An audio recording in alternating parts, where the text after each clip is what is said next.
बड़े शहर की भीड़-भाड़ से दूर एक छोटे से गांव में एक प्राचीन हवेली थी। यह हवेली दशकों से खाली पड़ी थी और गांव के लोग इसे भूतिया मानते थे। हवेली के बारे में कई कहानियां प्रचलित थीं, लेकिन सबसे डरावनी कहानी थी एक सिरविहीन भूत की। कहते हैं कि बहुत साल पहले इस हवेली में एक धनी जमींदार रहा करता था। वह अत्याचारी और निर्दयी था। एक रात गांव के कुछ लोगों ने उसके अत्याचारों से तंग आकर उसका सिर काट दिया और उसे हवेली के नीचे दफना दिया। लेकिन जमींदार की आत्मा को शांति नहीं मिली और वह सिरविहीन भूत के रूप में हवेली में भटकने लगा।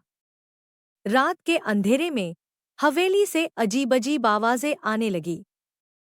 लोग कहते हैं कि आधी रात को एक सिरविहीन छाया हवेली के गलियारों में घूमती है। जिसने भी उस भूत को देखा वह या तो पागल हो गया या फिर कुछ दिनों में उसकी मृत्यु हो गई।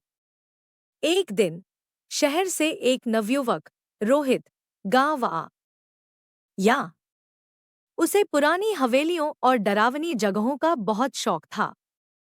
गांव वालों ने उसे हवेली के भूत के बारे में बताया, लेकिन रोहित ने इसे मात्र एक कहानी मानकर नजरअंदाज कर दिया। उसने ठान लिया कि वह उस हवेली में रात बिताएगा और भूत की सच्चाई का पता लगाएगा।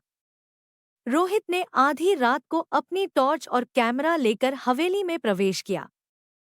हवेली की दीवारों पर पुराने चित्र लगे थे और फर्श पर धूल की मोटी परत जमी थी। जैसे-जैसे वह अंदर बढ़ता गया, हवेली में अजीब सी ठंडक महसूस होने लगी। अचानक उसके कैमरे में एक सिरविहीन छाया दिखाई दी। रोहित की धड़कनें तेज हो गईं, लेकिन उसने हिम्मत नहीं हारी और आगे बढ़ता रहा। जैसे ही वह हवेली के एक कमरे में पहुंचा, दरवाजा खुद ब खुद बंद हो गया। कमरे में एक ठंडा झोंका आया और रोहित ने अपने पीछे सिरविहीन भूत को खड़ा देखा।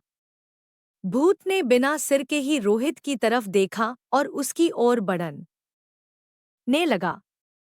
रोहित ने चिल्लाना चाहा, लेकिन उसकी आवाज गले में ही फंस गई। भूत ने उसे पकड़ लिया और उसकी आंखों में एक अजीब सी चमक दिखाई दी। सुबह जब गांव वाले हवेली के पास पहुंचे, तो उन्हें रोहित की लाश मिली। उसके चेहरे पर डर की छाप थी और उसकी आंखें खुली हुई थी, जैसे उसने कुछ बहुत ही भयानक देखा हो। गांव वालों ने हवेली के पास एक और चेतावनी बोर्ड लगा दिया, यहाँ न आएं, यह जगह अभिशप्त है।